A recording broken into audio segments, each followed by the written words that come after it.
Hey there, welcome to the channel. Today we're diving into a common problem that many Mac users might encounter. Picture this. You're on your trusty MacBook Pro M1, trying to search in System Preferences, only to find that nothing happens when you type in a search string.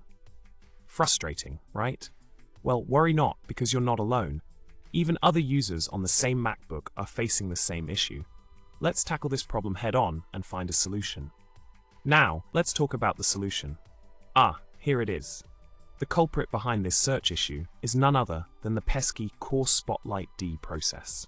All you need to do is open up your activity monitor, search for Corespotlightd, and force kill it. Once you do that, the process will automatically restart and begin recreating its search index. Voila! After this nifty trick, your System Preferences search should be up and running smoothly again.